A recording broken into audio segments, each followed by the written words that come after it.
अस्सलाम वालेकुम my dear students, my name is Hasan Raza. उम्मीद करता हूँ आप तमाम स्टूडेंट्स बखैर आफियत हैं। माय डियर स्टूडेंट्स, आज के इस लेक्चर में हम कुछ नया करेंगे। आज के इस लेक्चर में हम कॉन्सेप्चुअल क्वेश्चंस को स्टार्ट करेंगे। हम अपने प्रीवियस क्लास में रिव्यू क्वेश्चंस को कंप्लीट कर चुके हैं, तो आज के इस लेक्चर में कॉन्सेप्चुअल क्वेश्चंस के पहले 6 सवालात आपके सामने रखे जाएंगे।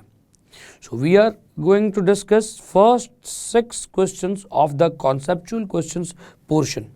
क्योंकि सवालात बहुत सिंपल हैं, कॉन्सेप्ट्स अब आपको बहुत अच्छे आते हैं, तो इसीलिए आज के इस लेक्चर में 6 सवालात को आपके सामने रखा जाएगा। तो चलिए बगैर किसी ताख़ीर के चलते हैं अपने वाइट बोर्ड की तरफ। ये रहा हमारे आज के लेक्चर का पहला कॉन्सेप्चुअल क्वेश्चन। तो डियर स्टूडेंट्स, कॉन्सेप्चुअल क्वेश्चन के हिस्से का ये पहला सवाल है और आज के लेक्चर का भी ये पहला सवाल है। Let's start 14.1। Students, question says why in conductors charges are transferred by free electrons. Conductors में चार्जेस का ट्रांसफ़र फ्री इलेक्ट्रॉन्स की मदद से क्यों होता है rather than by positive charge. Positive charges की मदद से क्यों नहीं होता? तो डियर स्टूडेंट्स, इसका जवाब क्या होगा? देखिए, हम जब बात करते हैं कंडक्टर्स की तो आम तौर पर कंडक्टर से हमारी मुराद मेटल्स है। माय डियर स्टूडेंट्स, मेटल्स के अंदर आप जानते हैं कि जो पॉजिटिव चार्जेस हैं वो असल में न्यूक्लियाई ऑफ द एटम है, जो कि प्रोटॉन्स की वजह से पॉजिटिव चार्ज रखता है, और वो न्यूक्लियाई अपनी जगह पर फिक्स्ड है।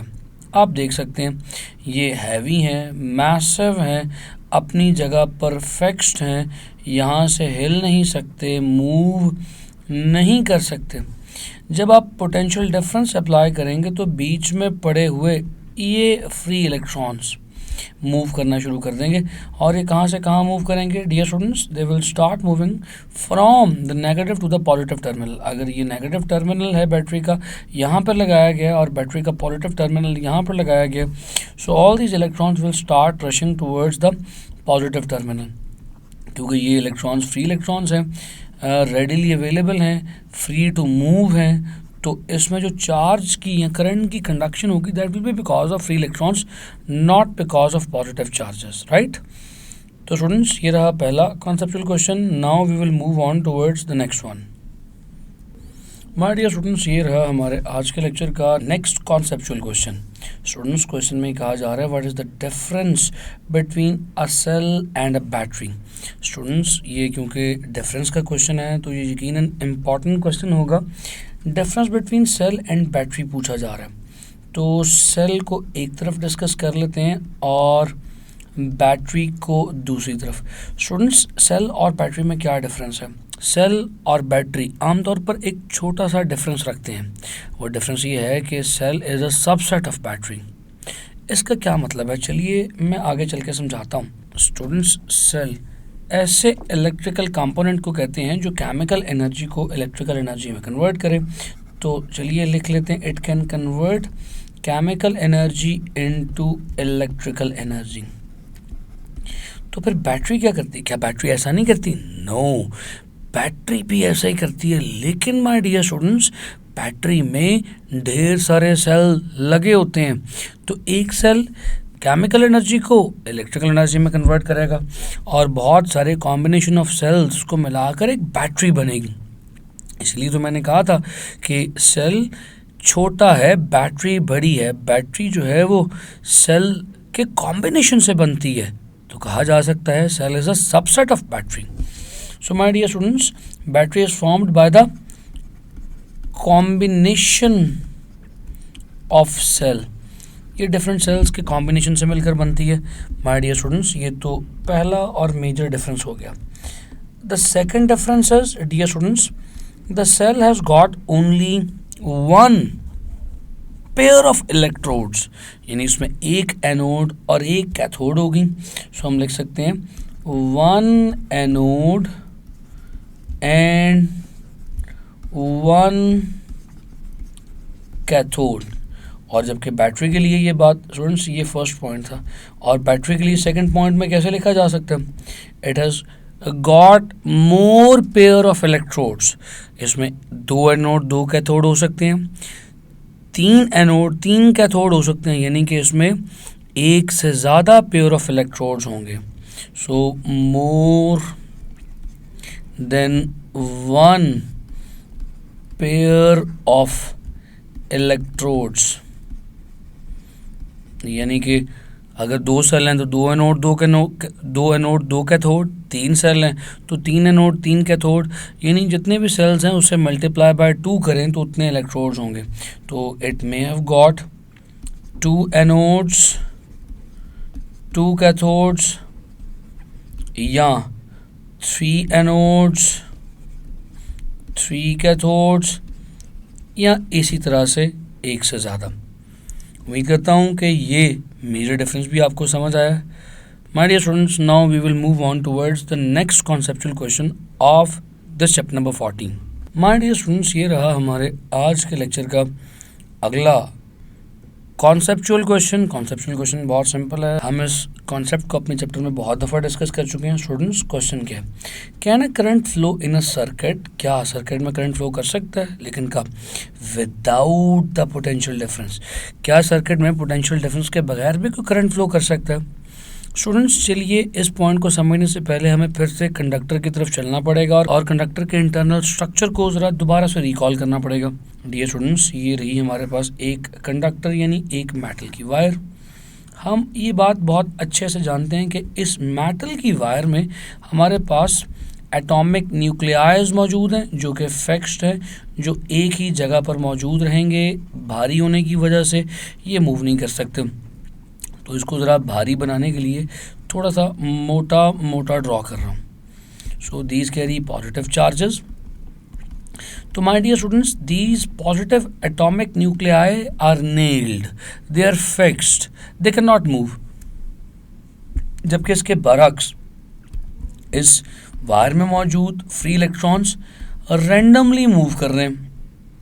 जब तक बैटरी नहीं attached, the random motion of these electrons will it cause any current. ये जो रैंडम मोशन है इन इलेक्ट्रॉन्स का, किसी का ऊपर, किसी का नीचे, किसी का दाएं, किसी का बाएं, क्या इससे कोई करंट सर्किट में या वायर में मौजूद होगा? Students, the answer is no. Because अगर 10 इलेक्ट्रॉन्स ऊपर जा रहे हैं तो 10 इलेक्ट्रॉन्स रैंडमली नीचे भी आ रहे होंगे. So the effect of electrons moving in a upward direction will be cancelled by the effect of all electrons moving in a downward direction. So overall the net current in the circuit is going to be zero. The current is only present in the circuit when there will be a potential difference. Potential difference आखिर ऐसा क्या magical करेगा? Students, potential difference electrons को flow करने की एक direction दे देगा. अगर आप इस तरफ नेगेटिव पोटेंशियल अप्लाई कर दें और इस तरफ बैटरी का पॉजिटिव पोटेंशियल या हायर पोटेंशियल अप्लाई कर दें, now all the electrons will get there specific direction. अब तमाम इलेक्ट्रॉन्स कहाँ ट्रेवल करना शुरू कर देंगे? एक ही डायरेक्शन में, और वो एक ही डायरेक्शन होगी towards positive. So now all the electrons will start rushing towards the positive terminal, since now there will be no electron to cancel the other effect.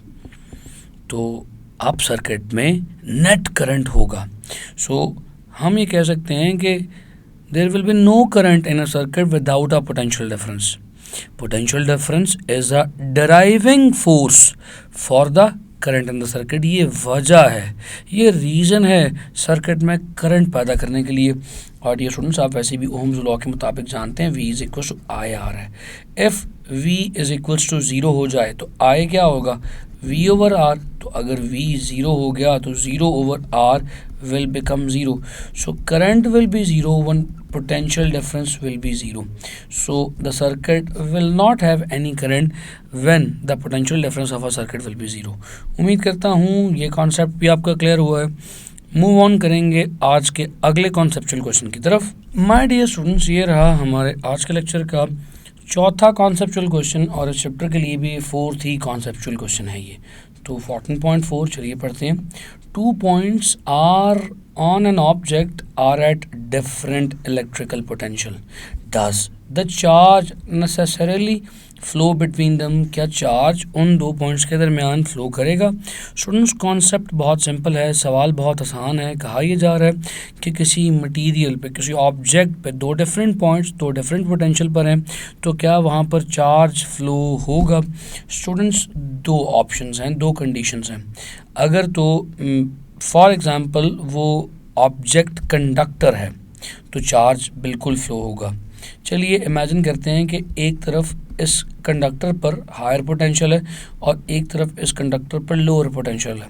तो अगर आप एक यूनिट पॉजिटिव चार्ज को इन दोनों पॉइंट्स के दरमियान release करेंगे तो हम जानते हैं कि unit positive charge will start moving towards the lower potential और a negative side. So yes, the charge will start moving only when the material is conductor. अगर तो मटेरियल कंडक्टर है तो चार्ज मूव ऑन होना शुरू हो जाएगा। Students इसके बरअक्स अगर इस मटेरियल पर चार्ज तो है यानी पोटेंशियल डिफरेंस तो है, लेकिन material is not a conductor, तो होगा क्या। अगर आप यहाँ पे यूनिट पॉजिटिव चार्ज को छोड़ देंगे तो unit positive charge will be attracted by the negative charge on this material. Since the material is not the conductor so the charge will not flow, charge will not move, charge move नहीं करेगा, बस यहाँ पर पड़ा रहेगा। अगर ये material conductor होता तो चार्ज फ्लो कर जाता। So in this case the insulator will have a potential difference but the current or the charge will not flow because इस इंसुलेटर में से चार्ज फ्लो नहीं कर सकता। सो सिंपल सी बात है कि पोटेंशियल डिफरेंस का होना ज़रूरी है करंट के लिए, लेकिन साथ ही साथ उस मटेरियल का कंडक्टर होना भी ज़रूरी है। अगर वो कंडक्टर नहीं होगा तो करंट फ्लो नहीं करेगा। उम्मीद करता हूँ कि ये पॉइंट भी आपको समझ आया होगा। अब हम मूव ऑन करेंगे आज के अपने अगले कॉन्सेप्चुअल क्वेश्चन की तरफ।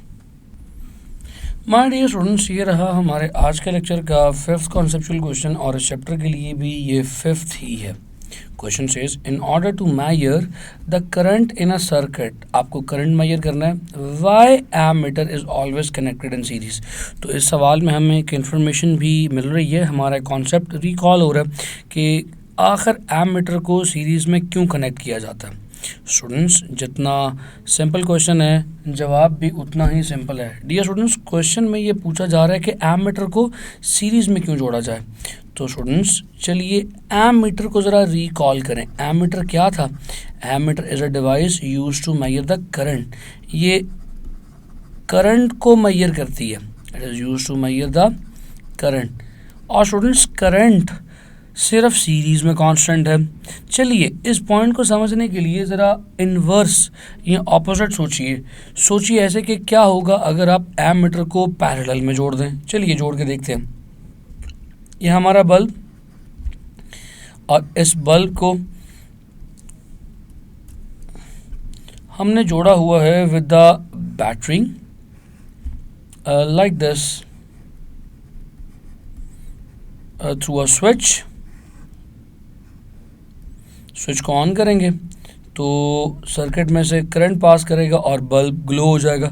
अगर आप एमीटर को इसके पैरेलल जोड़ दें, स्टूडेंट्स एमीटर को पैरेलल जोड़ देंगे तो करंट फ्लो करेगा फ्रॉम द पॉजिटिव टर्मिनल और इस एमीटर पे आके कुछ करंट डिवाइड हो जाएगा, कुछ एमीटर में से पास करेगा और कुछ बल्ब में से पास कर जाएगा। तो माय डियर स्टूडेंट्स, सारे का सारा करंट तो एमीटर में से पास ना किया, करंट डिवाइड हो गया, तो एमीटर क्या सारा करंट मेजर करेगा? Obviously no. So in order to measure the complete या टोटल या actual current of a circuit the ammeter should be connected in series. चलिए अब सीरीज में जोड़ के देखते हैं। स्टूडेंट्स अगर ये हमारा इलेक्ट्रिकल बल्ब हो और इस बल्ब को हम जोड़ रहे हैं एक अदद बैटरी के साथ like this, my dear students, when I will connect an ammeter here, तो अब जितना करंट इस बल्ब में से पास करेगा वो सारे का सारा करंट एमीटर में से पास करता हुआ वापस बैटरी में आ जाएगा। सो एमीटर विल शो और give the reading of the total या actual current of the circuit. So that is why it is very important to connect the ammeter always in the series. उम्मीद करता हूँ कि ये concept भी clear हुआ होगा। मूव ऑन करते हैं अगले सवाल की तरफ। माय डियर स्टूडेंट्स, ये रहा हमारे आज के लेक्चर का सिक्स कॉन्सेप्चुअल क्वेश्चन और इस चैप्टर के लिए भी ये 14.6 है। क्वेश्चन फिर से बहुत सिंपल है और इम्पॉर्टेंट भी है। 14.6 says in order to measure the voltage in a circuit voltmeter is always connected in parallel. तो ऐसे एक तो हमें ये कॉन्सेप्ट दोबारा से रिकॉल करने को मिलता है कि जब भी हमें वोल्टेज मेजर करना है तो हमें वोल्ट मीटर का यूज़ करना है and voltmeter should always be connected in parallel. Now the question is why. Students, सबसे पहली बात कि वोल्ट मीटर का काम क्या है। देखिए, ये जो वोल्ट मीटर है it will measure the voltage, so it will measure the voltage. Students, जब ये वोल्टेज मेजर करने के लिए जोड़ा जाता है तो आपको ये बात जहन में रखनी बहुत ज़रूरी है कि वोल्टेज हमेशा पैरेलल कॉम्बिनेशन में सेम रहते हैं। अगर आप सीरीज़ में अगर कोई और कंपोनेंट साथ कॉम्बिनेशन के लगाते जाएंगे तो हर कंपोनेंट पे वोल्टेज ड्रॉप या पोटेंशियल डिफरेंस कम होता चला जाएगा या पोटेंशियल डिवाइड होता जाएगा, सिंपल। तो इसीलिए अगर आप सीरीज़ में वोल्ट मीटर लगा देंगे तो जो रजिस्टर वोल्टेज ले रहा है उसकी वैल्यू डिफरेंट हो जाएगी और voltage across the voltage meter या वोल्ट मीटर वो डिफरेंट आएगी। सो दोनों की वैल्यू सेम नहीं होगी। और आप ये भी जानते हैं कि वोल्टेज हमेशा पैरेलल में कांस्टेंट रहते हैं, सेम रहते हैं, जो बैटरी के हों या जो कंपोनेंट के हों वही रहते हैं। तो इसी वजह से वोल्ट मीटर को हमेशा पैरेलल में जोड़ा जाता है। और आपको ये बात भी पता है कि इस वोल्ट मीटर की रेजिस्टेंस बहुत ज़्यादा होती है। So the resistance of the voltmeter is very high, इसीलिए भी इसे पैरेलल में जोड़ा जाता है ताकि ये सर्किट का करंट ना चेंज कर सके।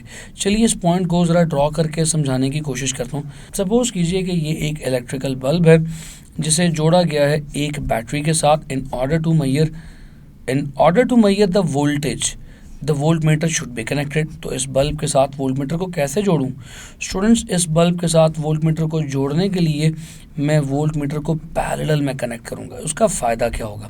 स्टूडेंट्स, उसका फ़ायदा ये होगा because of its very high resistance the current will not move through the volt meter. जो करंट है वो वोल्ट मीटर की तरफ नहीं जाएगा और सर्किट का करंट डिस्टर्ब नहीं होगा। सर्किट का करंट डिस्टर्ब ना होने से ये वोल्ट मीटर एग्जैक्ट या actual voltage of the bulb बताएगा। इस केस में ना तो वोल्टेज की वैल्यू ड्रॉप करेगी और ना ही करंट की वैल्यू सर्किट के लिए कम होगी। उम्मीद करता हूँ कि ये क्वेश्चन भी आपको क्लियर हुआ होगा। माय डियर स्टूडेंट्स, आपने देखा कैसे छोटे छोटे सवालात थे, बहुत ईजी और सिंपल कॉन्सेप्ट के साथ थे। उम्मीद करता हूँ कि आपने सुना, समझा और सीखा होगा। अपना बेइंतहा ख्याल रखें। मुलाकात करूंगा आपसे अगले लेक्चर में। सी यू नेक्स्ट टाइम। खुदा हाफिज़।